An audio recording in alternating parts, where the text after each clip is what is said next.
Morning damped electrical oscillator damped electrical oscillator which energy है जी dissipate हो रही है occur in resistance of the circuit की रजिस्टेंस के कारण विच में भी distributed in connecting wires and inductor ये जी एनर्जी डिसिपेट हो रही है ये तो जड़ियाँ वायरस है अपने कनैक्टिंग वायरस उन्होंने डिस्ट्रीब्यूट हो सकती है जां इंडक्टर दे विच। एक होर जिहड़ा एडिशनल रजिस्टेंस है एक होर सर्किट दे विच आपां लगावांगे आर एल ते इंडक्टर रजिस्टेंस ते कैपेसिटर। ठीक है, होल जिहड़ा रजिस्टेंस है वो ट्रीट करांगे आपां damped at a point. R C L circuit show किया होया। हुण इस दे विच ये जिहड़ा अपने कोल कैपेसिटर है कैपेसिटर दी सपोज इस दे उपर चार्ज क्यू नॉट है। ये जिहड़ा कैपेसिटर है पहला इसने चार्ज होना है फुली चार्ज होना है फिर डिस्चार्ज या तो रजिस्टेंस थ्रू हो सकता है या अपने को की है इंडक्टर के थ्रू हो सकता है। Let instant charge on the capacitor at any time T is equal to Q. किसी भी टाइम टी के उपर चार्ज है अपने कैपेसिटर दे विच क्यू। पूरा जिहड़ा सर्किट है उस दे विच कितना करंट फ्लो कर रहा है D Q upon D T. Across the inductor potential difference की आ जाएगा L into D I upon D T. इसनूं आपां की लिख सकते हैं double derivative of charge potential difference across the inductor is equal to L D square Q upon D T square. Potential difference across the resistance is दे corresponding potential difference की value आ जाएगी R into I minus R into D Q upon D T. हुण potential difference है जिहड़ा across the capacitor उसकी value Q upon सी है। जो आप ये वाले जोड़े पोटेंशियल डिफरेंस है उन्होंने ऐड करांगे दैन वो किस इक्वल आ जाएंगे जीरो दे L D I upon D T plus R I plus Q upon C. हुण इसनूं आपां की लिख सकते हैं L D I upon D T L D square Q upon D T square plus R D Q upon D T plus Q upon C. ये वाली जी equation है इसनूं आपां एल दे नाल डिवाइड करांगे then D square Q upon D T square plus R upon L D Q upon D T plus 1 upon L C into Q is equals to 0। ये वाली की है इलैक्ट्रिकल ऑसीलेटर के लिए इक्वेशन आ गई। हुण इस दे विच जिहड़ा वेरीएबल है वो तुहाडे कोले क्यू है तो डैंपिंग जिहड़ा फैक्टर है वो किस दे प्रपोर्शनल है D Q upon D T दे। आर डैंपिंग कॉन्सटेंट है आर अपॉन एल नूं आपां की लिख सकते हैं 2v 1 अपॉन एल सी नूं पुट करांगे ओमेगा नॉट स्केयर दैन ए वाली इक्वेशन नूं किवें राइट कर सकते हैं D square Q upon D T square plus 2v D Q upon D T plus omega not square Q is equal to 0। हुण ये वाली जिहड़ी इक्वेशन है बिल्कुल सिमिलर है जिवें आपां डैम्ड मैकेनिकल ऑसीलेटर दे विच कीती सी। डिफरेंस सिर्फ किहड़ी टर्म दा हैगा उस दे विच एक्स आ रहा सी डिसप्लेसमेंट इस दे विच क्यू आ रहा है एक्स की जगह ते क्यू आ रहा है।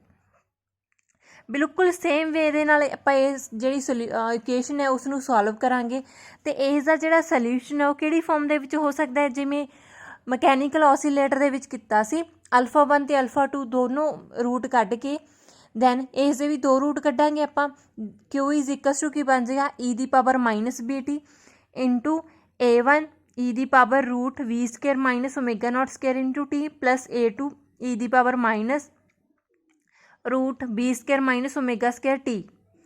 ए वन तो ए टू है जोड़े डिमेंशनस है चार्ज के ए वाली जी वैल्यूज़ है ए वन तो ए टू दियाँ वो डिपेंड कर रही हैं initial condition of the oscillator.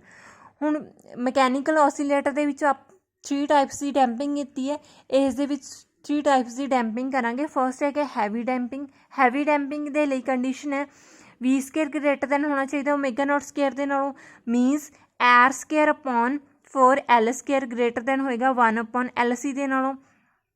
Capacitor का जिहड़ा चार्ज है वो डिके कर रहा है 0 तक। ठीक है, heavy damping they which charge है जिहड़ा अपना डिके कर रहा है चार्ज रिड्यूस हो रहा है 0 वैल्यू तक किन्ने टाइम दे विच मिनीमम पॉसीबल टाइम दे विच। ठीक है, आ वाला जिहड़ा हुण क्यू ते टी दे विच आपां ग्राफ शो कीता है आ वाली जिहड़ी करव है आ वाली ब्लैक लाइन ये शो कर रही है हैवी डैंपिंग चार्ज है जो रिड्यूस कर रहा है 0 वैल्यू तक टाइम कितना लग रहा है बहुत स्मॉल टाइम लग रहा है minimum value of time. Second case है क्रिटिकल डैंपिंग के केस वी स्केयर की वैल्यू इक्वल टू होएगी ओमेगा स्केयर के नालों minus R square upon 4L square is equal to 1/LC। जो ये वाली टर्म्स दोनों इक्वल है दैन इस इक्वेशन ਦੇ ਵਿੱਚ वैल्यू सबस्टिट्यूट करांगे। बिल्कुल सेम स्टैप करने हैं जिमें मैकेनिकल ऑसीलेटर ਦੇ ਵਿੱਚ फॉलो किए ਸੀਗੇ। Then Q is equal to e⁻−bt into A plus BT। A dimensions है चार्ज दे एंड बी डिमेंशनस है करंट दे।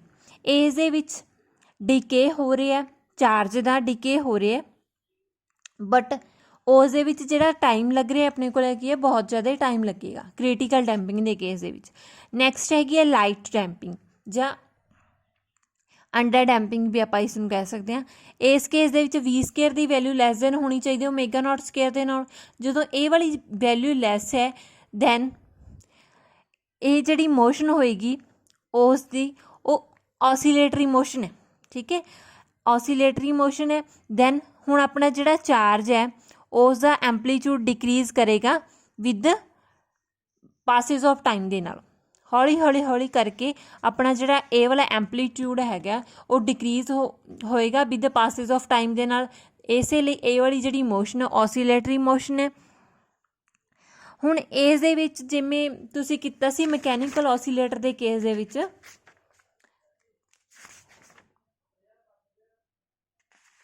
ये वाला केस, ठीक है, इस दे विच की है आ वाली जिहड़ी आपां पूरा सॉल्व कीता सी e⁻−b2 फिर e⁻⁻ लिख के उस तो बाद ए वाले नूं ओपन करांगे, दोनों नूं ओपन करके कॉस वालियां टर्म्स नूं अलग लिखना है, साइन वालियां नूं अलग लिखना है। उस तो बाद जिहड़े A1 + A2 है A1 - A2 नूं आपां कुछ पुट करांगे। पुट करन तो बाद ए वाला जिहड़ा सोल्यूशन आएगा वो इलैक्ट्रिकल डैंपिंग के केस दे विच की आ रहा Q is equal to A0 e⁻−bt into cos omega not dash t-5। इसनूं किवें लिख सकते हैं Q is equal to A0 e⁻b की जगह ते r/2L into t cos omega not dash की है 1/LC - r square upon 4L square. आवली टर्म चो आवली टर्म नूं जदों माइनस करांगे उसनूं ओमेगा नॉट डैश पुट कर सकते हैं इंटू t-5। नैक्सट हैगी फ्रीकेंसी डैम्प्ड ऑसीलेशन दी f0 dash is equal to omega not dash upon 2π। एक ही बन जाएगा 1/2π इंटू ओमेगा नॉट डैश नूं पुट करांगे omega not square minus V square into its under root तो f0 dash 1/2π 1/LC minus r square upon 4L square. Next है determination of damping constant A1 and A2। ए वाले जो damping constant है A1 तो A2 उसकी value determine किवें कर सकते हैं। सपोज टाइम 0 के उपर जो टाइम की वैल्यू 0 है एक्स किस दे इक्वल है A0 दे। फर्स्ट इक्वेशन तो अपनी इस तो बनेगी। सैकेंड की है जो टाइम की वैल्यू 0 हैगी है, ठीक है, टाइम की वैल्यू 0 है दैन dx/dt भी 0 है।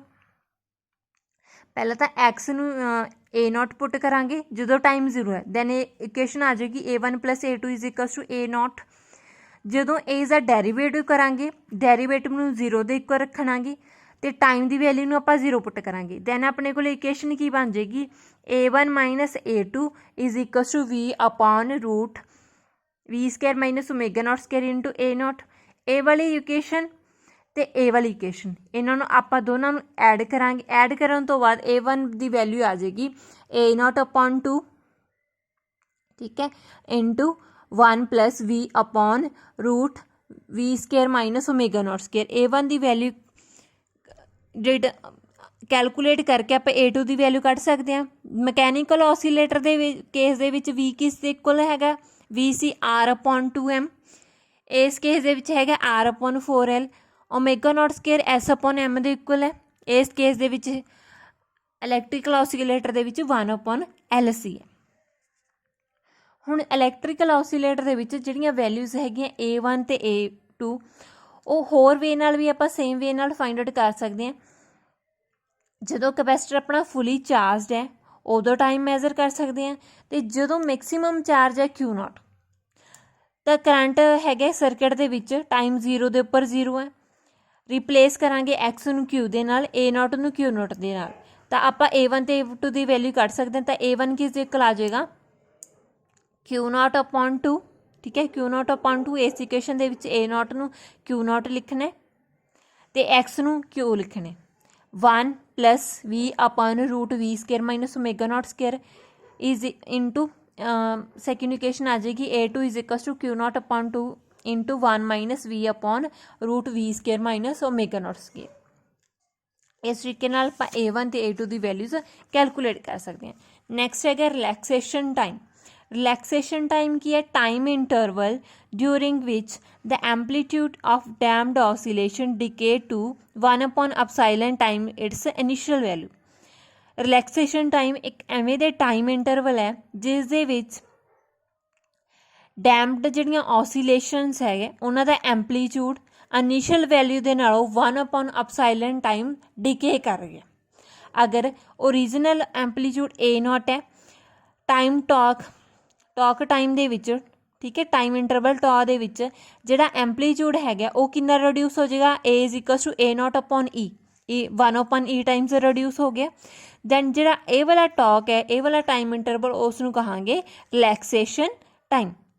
1 अपॉन ई दी वैल्यू ने आपां की लिख सकते हैं 0.368 दैट मीनस रिलैक्सेशन टाइम दे नाल जिहड़ा एम्पलीट्यूड है ऑसीलेटर का वो डीके कर रहे 36.8% of its initial value. Initial value के नालों 36.8% डीके कर रही है रिलैक्सेशन टाइम दे ड्यूरिंग एम्पलीट्यूड। जिमें जिमें अपना जिहड़ा रिलैक्सेशन टाइम ज़्यादा ठीक है डैंपिंग अपनी घट होएगी। अगर स्लो इस दे नाल जिहड़ा rate of dissipation of energy है या डिके ऑफ एम्पलीट्यूड है वो प्रोसैस भी की होएगा स्लो होएगा। नैक्सट है expression for relaxation time mechanical oscillator and electrical oscillator दी। एम्पलीट्यूड डैम्ड मैकेनिकल ऑसीलेटर का वो किस दे इक्वल है A is equals to A naught into e the power minus B T.